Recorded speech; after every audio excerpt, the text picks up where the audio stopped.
এখনো চলছে ডাকসু নির্বাচন, ফলাফল ঘোষণা, বড় ব্যবধানে এগিয়ে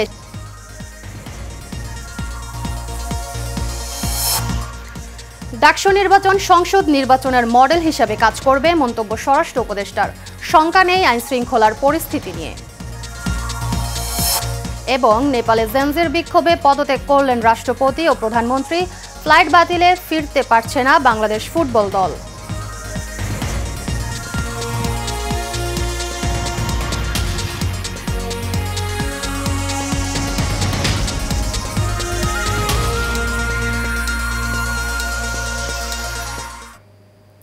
স্বাগত এশিয়ান নিউজে, আপনাদের সাথে আছে আমি মুক্তা ইসলাম। এতক্ষণ শুনছিলেন বিআরবি কেবল ইন্ডাস্ট্রিজ লিমিটেড সংবাদ শিরোনাম, এবারে বিস্তারিত। ডাকসু নির্বাচনে প্রতিটি হলের আলাদা ফলাফল ঘোষণা হয়েছে। আনুষ্ঠানিক ফলাফলে বিপি পদে শিবির সমর্থিত সাদিক কায়েম ও জিয়াস পদে ফরহাদ বিপুল ব্যবধানে এগিয়ে রয়েছেন। তবে এখনও ভোটের আনুষ্ঠানিক ফলাফল ঘোষণা করেনি নির্বাচন কমিশন।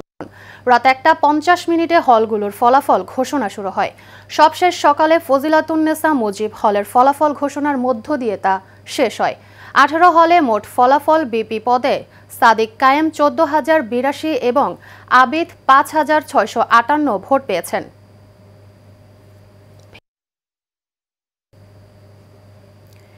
এর আগে উৎসাহ উদ্দীপনার ভেতর দিয়ে শেষ হয়েছে ঢাকা বিশ্ববিদ্যালয় কেন্দ্রীয় ছাত্র সংসদ ও হল সংসদ নির্বাচনের ভোট গ্রহণ।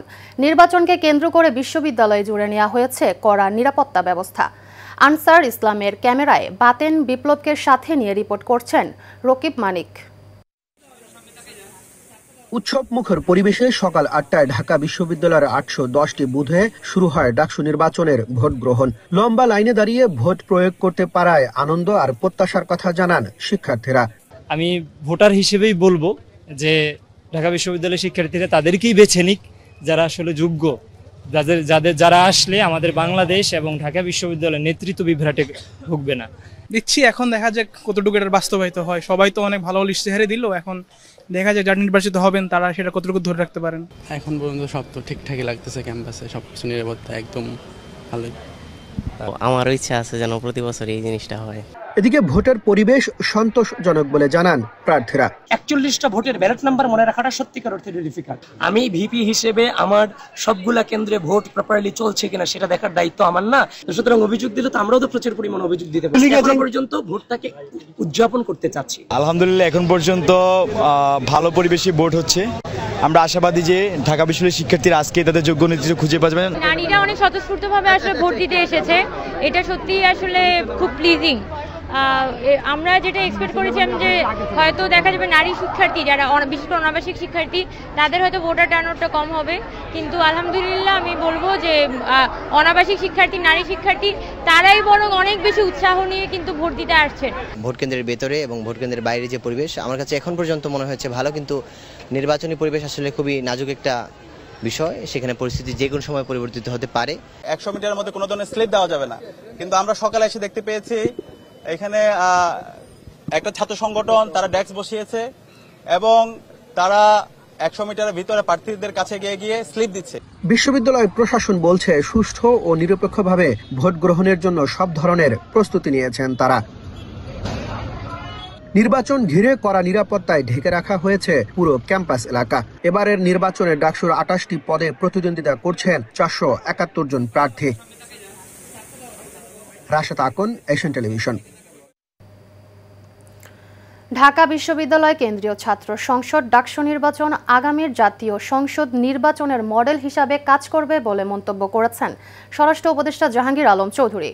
গতকাল সচিবালয়ের সাংবাদিকদের সঙ্গে মন্তব্য করেন তিনি। উপদেষ্টা বলেন ডাকসু নির্বাচন ভালোভাবে সম্পন্ন হবে।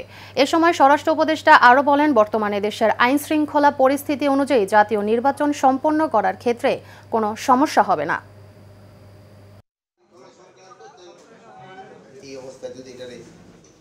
আপনারা জানেন যে আপনারা তো পুলিশের যারা এখানে ভোট দিচ্ছে তারা কিন্তু একেবারে শিক্ষিত সমাজ, সবাই একে 100% শিক্ষিত সমাজ। জুলাই গণ অভ্যুত্থানের শহীদ প্রথম শহীদ আবু সাইদ মৃত্যুর গুলিতে হয়েছে সেটা লিখতে রংপুর মহানগর পুলিশের তৎকালীন সহকারী কমিশনার আরিফুজ্জামান নিষেধ করেছিলেন বলে জানিয়েছেন আবু সাইদ হত্যা মামলার সাক্ষী এসআই তরিকুল ইসলাম। গতকাল সকালে আন্তর্জাতিক অপরাধ ট্রাইব্যুনাল 2-এ আবু সাইদ হত্যা মামলার চতুর্থ দিনের সাক্ষ্য গ্রহণ শুরু হয়েছে। সাক্ষ্যে এসআই তরিকুল ইসলাম বলেন, আবু সাইদের মৃত্যু গুলিতে হয়নি, লেখার জন্য তার ওপর চাপ প্রয়োগ করেছিলেন তৎকালীন কমিশনার আরিফুজ্জামান। চাকরি খেয়ে ফেলার হুমকিও দেয়া হয়েছে তাকে। এদিকে জুলাই আগস্টে সংঘটিত মানবতাবিরোধী অপরাধের মামলায় সাবেক প্রধানমন্ত্রী শেখ হাসিনা ও সাবেক স্বরাষ্ট্রমন্ত্রী আসাদুজ্জামান খান কামাল সহ 3 জনের বিরুদ্ধে 14তম দিনের সাক্ষ্য গ্রহণ হয়েছে। নির্দেশে সুরথাল রিপোর্ট পরিবর্তন করতে বাধ্য করা হয়েছে। তার জেরা চলমান আছে। তার বক্তব্যের মূল বিষয়বস্তু হচ্ছে যে তাকে দিয়ে এই সুরথাল রিপোর্টে লিখতে বাধ্য করা হয়েছিল যে মাথার পেছনে আঘাতজনিত কারণে আবু সাইদের মৃত্যু ঘটেছে, যেটা সঠিক নয়, সঠিক ছিল না। যার বর্ণনা তার ডাক্তার সাহেব, পোস্টমর্টমকারী ডাক্তার জনাব রাজিবুল ইসলাম সাহেব গতকাল সাক্ষ্য দিয়েছেন এবং তার জেরাতেও বিষয়টি আসছে এবং তিনি বিস্তারিতভাবে এটার বর্ণনা।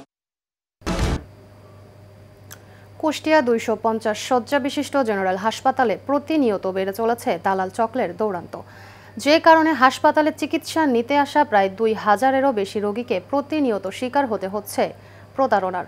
প্রতিনিধি হাসিবুর রহমান রিজুর তথ্য ও চিত্রে বিস্তারিত জানাচ্ছেন সোয়েব সাত্তার লিজন।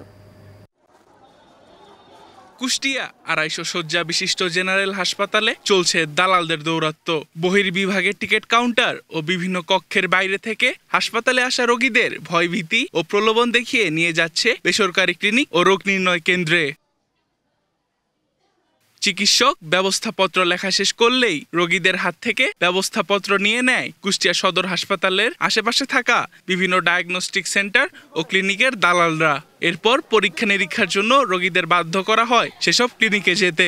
ডাক্তার রিপোর্ট দেয়, সেই রিপোর্ট আমরা করি, তাছাড়া তো আমরা করে নিয়ে যাইনি। তুই যে পয়সার জন্য আমরা যাই, ডাক্তারের কাছে যাই, রোগীরা যা দেয় ওইটার জন্য আমরা এখানে আসি, সকাল 8টায় আসি, বিকেল 5টায় বাড়ি। যে যেখান থেকে করে নিয়ে আসে সে সেখানে ঢুকে আমি তো পাঠাই না, ওখানে পাঠালে সে সারের ব্যাপার, আমাদের কোনো ব্যাপার না। হসপিটালে পরিচিত কেউ যদি আসে তাদের বোঝে না, সেগুলো আমরা এনে এটা দেখা মেকা করা দিয়ে চলছে।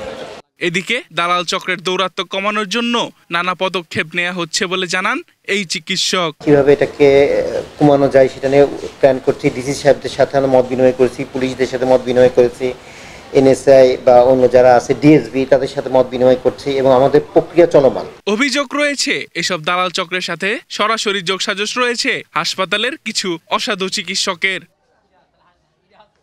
সোয়েব সাত্তার লিজন, এশিয়ান টেলিভিশন। কুমিল্লার চান্দিনা উপজেলার মাইজখার ইউনিয়নের এওয়াজবন্দ গ্রামে প্রতিদিন হাজার হাজার মানুষ যাতায়াতের সড়কের মাঝে ব্রিজ ভেঙে কয়েক এলাকার মানুষ জীবনযাপন করেছে বিপাকে। খবর শুনে ঘটনাস্থল পরিদর্শন করেছেন চান্দিনা উপজেলা নির্বাহী অফিসার ও চান্দিনা উপজেলা সহকারী কমিশনার। ভূমি পরিদর্শন শেষে খুব দ্রুত ব্রিজ পুনরায় প্রাথমিকভাবে বেইলি ব্রিজ নির্মাণ করার আশ্বাস দেন।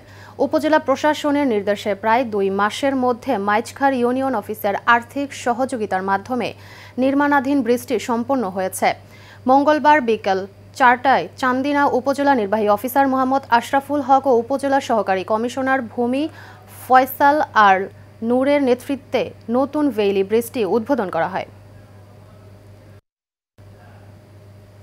1996 সালে রাঙ্গামাটির লংদু উপজেলার পটুয়াখালীতে আদিবাসী সন্ত্রাসীদের হাতে 35 জন বাঙালি হত্যার শিকার হওয়া পরিবারকে পুনর্বাসন ও দোষীদের গ্রেপ্তারের দাবিতে শোক র্যালি ও প্রতিবাদ সমাবেশ করেছে পার্বত্য চট্টগ্রাম ছাত্র পরিষদ। মঙ্গলবার সকালে লংগুদু ঘাট থেকে র্যালিটি বের হয়, 35 কাঠুরিয়া গণকবরে সামনে গিয়ে শেষ হয়। পরে উপজেলা পাবলিক লাইব্রেরি মিলনায়তনে এই কর্মসূচি পালন করেন সংগঠনের নেতাকর্মীরা।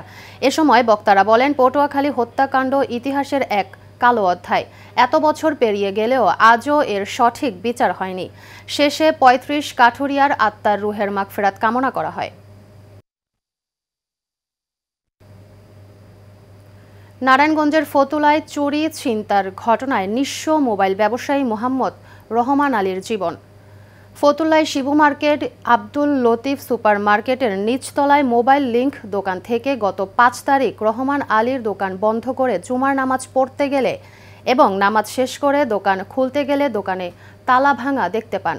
পরে দোকানের শাটার খুলে ভেতরে দেখেন পান সেলফ থেকে মোবাইল চুরি হওয়ার ঘটনা। তবে তিনি ফতুল্লা মডেল থানায় সিসি ফুটেজ শনাক্ত করে অজ্ঞাত ৩-৪ জনের নামে মামলা করেন। চুরির বিষয়ে ফতুল্লা থানার সাব ইন্সপেক্টর ইয়াসিন আরাফাত বলেন, প্রযুক্তির মাধ্যমে তদন্ত করা হবে। কুমিল্লার চান্দিনা উপজেলার মাইচখার ইউনিয়নে বিভিন্ন ওয়ার্ডে ওয়ার্ড সভা ও আলোচনা সভা অনুষ্ঠিত হয়েছে। চান্দিনা উপজেলা সহকারী কমিশনার ভূমি ফয়সাল আল নূরের নেতৃত্বে মাইচখার ইউনিয়নের প্রতিটি ওয়ার্ডে প্রতি সপ্তাহ একবার করে সেই ওয়ার্ড সভা ও আলোচনা সভা অনুষ্ঠিত হয়ে থাকে। এ সময় প্রধান অতিথি হিসেবে উপস্থিত ছিলেন চান্দিনা উপজেলা নির্বাহী অফিসার মোহাম্মদ আশরাফুল হক।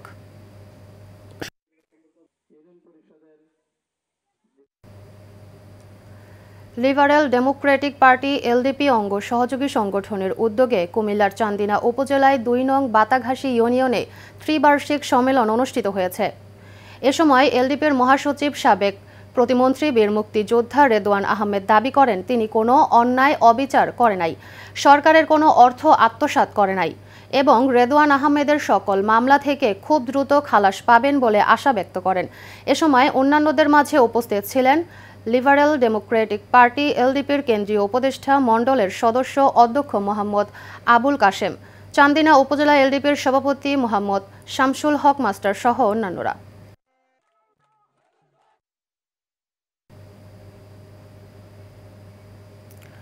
শরীয়তপুর গোসারহাট উপজেলায় বিএনপির ৪৭তম প্রতিষ্ঠা বার্ষিকী উপলক্ষে আলোচনা সভা হয়েছে। মঙ্গলবার বিকেলে সরকারি শামসুর রহমান কলেজ অডিটোরিয়ামে এ সভা হয়। সভায় প্রধান অতিথি ছিলেন গোসারহাট উপজেলা বিএনপির সাবেক সভাপতি ডাক্তার এএস কামাল উদ্দিন আহমেদ। এতে প্রধান বক্তা ছিলেন টিআইএম জেলা বিএনপির সাবেক সাংগঠনিক সম্পাদক মহিতুল গনি মিন্টু সর্দার, পৌরসভা বিএনপির আহ্বায়ক মোহাম্মদ আলাউদ্দিন সর্দার।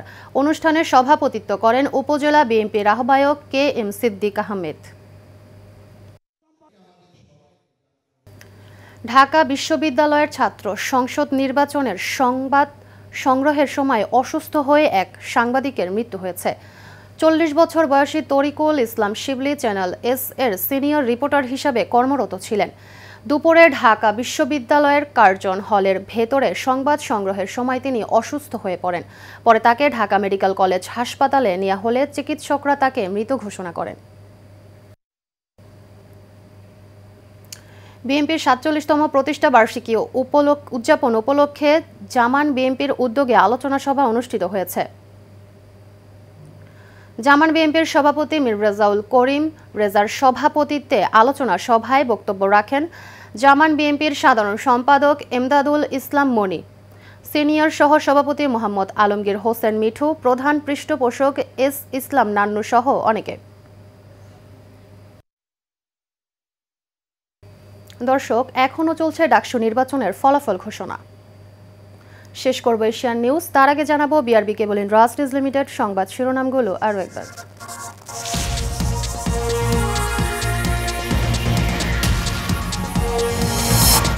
এখনও চলছে ডাকসু নির্বাচনের ফলাফল ঘোষণা, বড় ব্যবধানে এগিয়ে শিবিরের ভিপি ও জিএস প্রার্থী। ডাকসু নির্বাচন সংসদ নির্বাচনের মডেল হিসাবে কাজ করবে, মন্তব্য স্বরাষ্ট্র উপদেষ্টার, শঙ্কা নেই আইন শৃঙ্খলার পরিস্থিতি নিয়ে। এবং নেপালে জেনজির বিক্ষোভে পদত্যাগ করলেন রাষ্ট্রপতি ও প্রধানমন্ত্রী, ফ্লাইট বাতিলে ফিরতে পারছে না বাংলাদেশ ফুটবল দল।